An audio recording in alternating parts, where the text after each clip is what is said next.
મને કહેતા આનંદ થાય છે કે તારીખ 3/5/2026 રવિવારના રોજ મહારાજ રાજેશ્વરી ના આશીર્વાદ થી આપણને સૌને એક અત્યંત દિવ્ય અને ભવ્ય પ્રસંગના સાક્ષી બનવા એકત્રિત થયા છીએ. આ માત્ર લગ્ન ઉત્સવ નથી, પણ માનવતાનો ઉત્સવ છે. જ્યારે 101 દીકરી આજે નવા જીવનમાં મંગલ પ્રવેશ કરવા જઈ રહી છે, ત્યારે એક પિતાની તરીકેની એક હર્ષ સંતોષની લાગણી મારા હૃદયમાં તેના શબ્દો વ્યક્ત કરી શક્યો નથી. મારા વાલા ભાઈઓ બહેનો, જ્યારે જનતાએ મને મહુધા વિધાનસભાના પ્રતિનિધિ તરીકે ચૂંટ્યો, ત્યારે ઈશ્વરના સાક્ષીએ એક પવિત્ર સંકલ્પ લીધો હતો કે મેં મનોકામના નક્કી કર્યું હતું કે મારા ધારાસભ્ય તરીકે જે પણ પગાર છે તે હું મારા અંગત સુખ સુવિધા માટે નહીં, પરંતુ મારી જરૂરિયાતમંદ મા બાપ વગરની દીકરીઓ અને કલ્યાણ માટેની વાપરીશ. મને આજે એ વાતનો અપાર આનંદ છે કે એક સંકલ્પ એ જ એક ઘટાદાર વૃક્ષ બની રહ્યો છે. આજે શિવાજી ફાઉન્ડેશન માધ્યમથી આપણે અત્યાર સુધી સફળતાપૂર્વક 450 દીકરીઓ અને 151 દીકરીઓ, આજે 101 દીકરી અને 51 દીકરીઓ 7/5/2026 ના રોજ તળપદા સમાજની દીકરીઓ બી આપણે પરણાવવા જઈ રહ્યા છીએ. આ જ મંડપ નીચે આ ચોથો સમૂહ લગ્ન જ્યારે આંકડો થાય છે, માત્ર આંકડો નથી, પણ પરિવારના આંગણે ખીલેલી ખુશીઓ છે. આ કારણે કાર્ય કરવાની પ્રેરણા મને આપણા લોક લાડીલા વડાપ્રધાન શ્રી નરેન્દ્રભાઈ મોદી સાહેબના પાસેથી મળી છે. મોદીજીએ હંમેશા કહ્યું છે કે બેટી બચાવો બેટી પઢાઓ. તેમના નારી વંદના અભિયાન હેઠળ દેશની દીકરીઓ માત્ર આર્થિક રીતે જ નહીં, પણ સામાજિક અને રાજકીય રીતે પણ સક્ષમ બનવાનું કાર્ય થઈ રહ્યું છે. દીકરી એ બે કુળની ઉજવેણ છે. જ્યારે દીકરી સશક્ત બને છે, ત્યારે આખો સમાજ સશક્ત બને છે. મોદી સાહેબના માર્ગદર્શન હેઠળ આજે ભારતની નારી આકાશ આંબી રહી છે. ચોથા ભવ્ય સમૂહ લગ્નની અંદર સૌના આવકારું છું. સંજયસિંહનો સમૂહ લગ્નનું આયોજન થયું ત્યારે એક ફોન આવ્યો હતો કે સાહેબ આ પત્રિકા આપવા માટે આવવું છે. એટલે મેં દેવુસિંહ કીધું કે પત્રિકા આપવા માટે સ્પેશિયલ ધક્કો ના ખાતા, હું ચોક્કસ સમય અનુકૂળતા કાઢી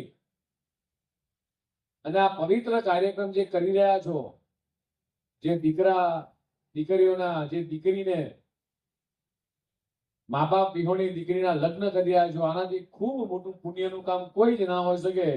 મારી ગમે તેટલી વ્યસ્તતા હશે, પણ છતાંય હું કાર્યક્રમમાં ફેરફાર કરીને આ લગ્નમાં આ દીકરીઓ એ આપણી સૌની દીકરી છે અને એમના આશીર્વાદ આપવા માટે ચોક્કસ આવીશ.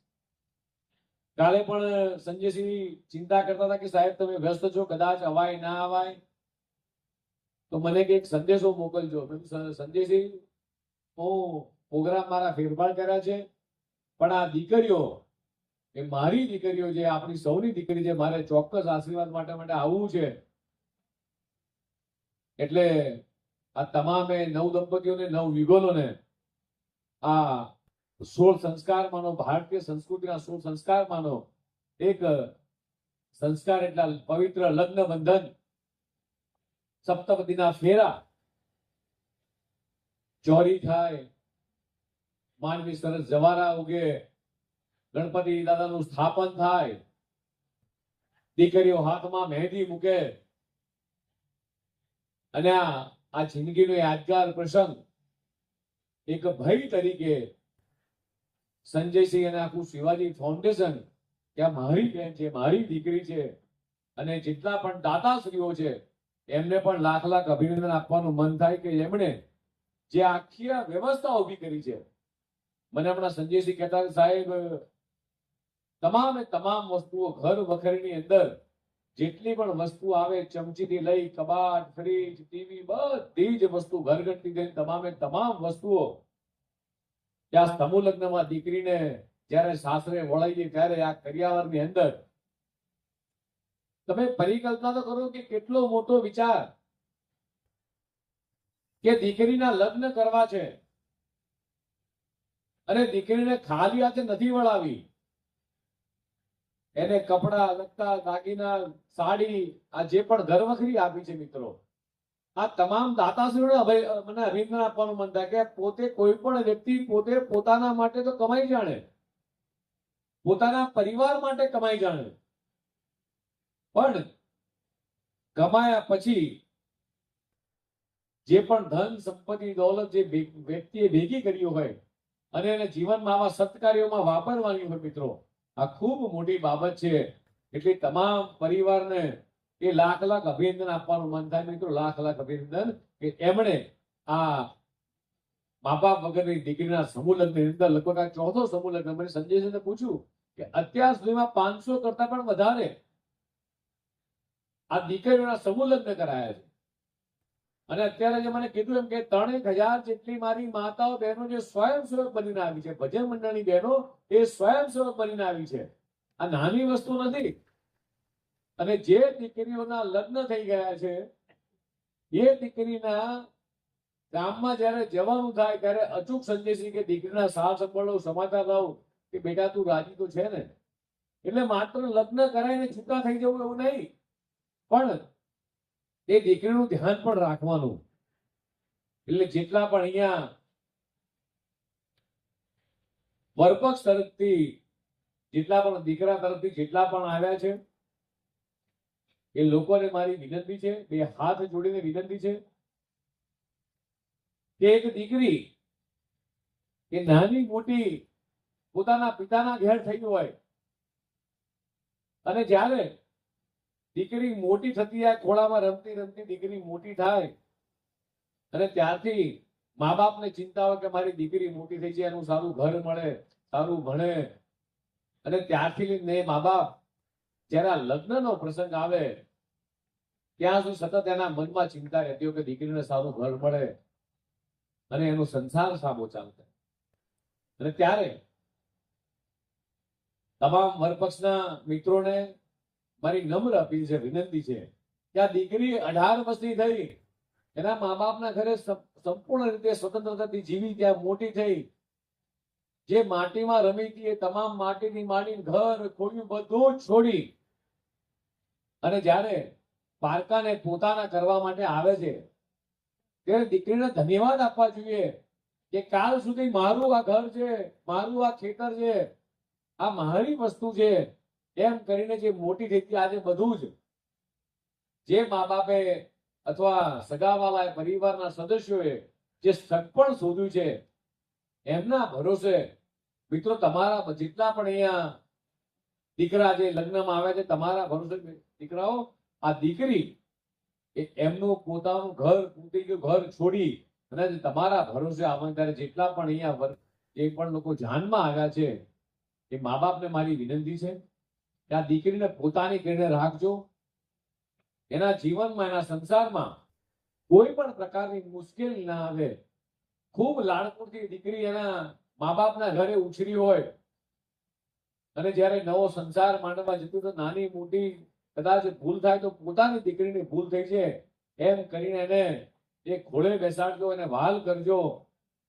જે દીકરી લગ્ન કરીને આવે છે એનું સંસાર આખું જીવન એ આપણા ઘરે જ્યારે વિતાવવાની છે ત્યારે એ પારકાને પોતાના કરવા આવી છે મિત્રો. નાની વસ્તુ નથી. જેટલા પણ આ મંચ ઉપર છે અને જેટલા પણ આ સભા મંડપમાં છે એ બધાને કહેવા માંગુ છું કે આ દીકરી એ પારકાને પોતાના કરવા માટે આવી છે. ત્યારે એક દીકરીનું મહત્વ ખૂબ મોટું હોય છે. આજે એક દીકરી તરીકેથી કાલ સુધી આજે લગ્ન મંડપમાં આવી એટલે કોકના ઘરની લક્ષ્મી તરીકે આવે છે. ભગવાન 2 વર્ષે 5 વર્ષે એને ભગવાન સારું કરે એ દીકરી એક માતાના સ્વરૂપમાં આવે છે. અને એમ કરતા કરતા આખી જિંદગી જ્યારે પસાર કરે છે ત્યારે એક દીકરી તરીકેનો રોલ એના જીવનમાં ખૂબ અગત્યનો હોય છે. આ સમૂહ લગ્ન કરો છો ખૂબ સારી બાબત છે, પણ આ જેને પણ આ વિચાર આવ્યો છે સંજયસિંહ તમને નાખી તમારી ટીમને એ લાખ લાખ અભિનંદન આપવાનું મન થાય કે તમે લોકો નિરાધાર દીકરીઓને જેને રક્ષાબંધન ઉજવી હશે, પોતાના ઘેર દિવાળી ઉજવી હશે, એ દીકરીએ ક્યારેય નહીં વિચાર્યું કે હું આ રીતે એક આટલી બધી મારી માતાઓ બહેનોની વચ્ચે આટલા બધા જ લોકો મને આશીર્વાદ આપવા માટે આવશે અને આવી રીતે ભવ્ય રીતે મારા લગ્ન થશે આ એક લગ્ન એક સપનું હોય છે અને સપનું પૂરું કરવાનું કામ આ શિવાજી ફાઉન્ડેશન દ્વારા જે આયોજિત લગ્ન થઈ રહ્યા છે એ શિવાજી ફાઉન્ડેશનને પણ લાખ લાખ અભિનંદન આપવાનું મન થાય છે. અને આ જેટલા પણ નવ દંપતી છે જે આજે લગ્નના ફેરા થયા છે એમને પણ આશીષ વચન આપવાનું મન થાય છે કે જે રીતે દેશના યશસ્વી પ્રધાનમંત્રી માનનીય મોદી સાહેબ, ગુજરાતના મુખ્યમંત્રી માનનીય ભૂપેન્દ્રભાઈ પટેલ સાહેબ આ બેટી બચાવો બેટી પઢાઓના અભિયાનને રીતે આગળ વધાર્યું છે એ જ પ્રમાણે આપણે આવનારી પેઢીને એ સારા સંસ્કાર આપી શકીએ, આવનારી ભવિષ્યની પેઢીને એ દીકરા દીકરીઓને સારું ઉચ્ચ શિક્ષણ આપી શકીએ. સરકારી ઘણી બધી યોજનાઓ પણ છે. સંજયસિંહ કદાચ એવી વ્યવસ્થા કરી છે કે કુંવરભાઈનું મામેરું જે 7 ફેરા સમૂહ લગ્નના પણ જે લાભો મળતા હોય ત્યાં દીકરા દીકરીઓને જે દીકરીના લગ્નમાં લગ્ન થયા છે એને પણ એ લગ્નનો લાભ મળે. સાથે સાથે હું ચોક્કસ કહીશ કે જેટલા પણ લોકો આ સમૂહ લગ્નમાં જોડાયા છે એ દાતાઓશ્રીઓ પણ ઘણા બધા, સંજયસિંહ કહેતા સાહેબ ઘણા બધા દાતા મિત્રો પણ એ સામેથી આવી અને મારે આ દીકરીને કંઈક આપવું છે એવા દાતાશ્રીને પણ આજે એ લાખ લાખ અભિનંદન આપવાનું મન થાય કે એમણે એ પોતાની ખરી કમાણીમાંથી આ દીકરીઓ માટે જે વિચાર્યું એના માટે પણ એ તમામને અભિનંદન આપું છું. જે રીતે રસોડું હોય, લગ્ન મંડપ હોય, ચોરી મંડપ હોય, આ સમૂહ લગ્નની તૈયારી માટે મને સંજયસિંહ કહેતા હતા સાહેબ કે 2, 3, 4 મહિનાથી આખી કાર્યકર્તાની ટીમ તે કામે લાગી હોય કે કેટલી દીકરીના રજીસ્ટર કરવા, કેટલા દીકરાના રજીસ્ટ્રેશન કરવા, એમાં કોઈને કોઈ મુશ્કેલી હોય એનું નિવારણ કરવાનું, આ જગ્યાથી માંડીને તમામ પ્રકારની જે આયોજનની ટીમ છે એમને પણ આજને આપના માધ્યમથી અભિનંદન આપવાનું મન થાય કે જે રીતે સુચારુ વ્યવસ્થા ચાલી રહી છે એના માટે પણ તમામને અભિનંદન આપું છું. ફરીથી મારી વાતને વિરામ મૂકતા આ તમામ નવદંપતીઓને આજના દિવસે આ શુભ અવસરે ફરીથી આશીર્વાદ આપું છું. ભારત માતા કી જય, વંદે માતરમ.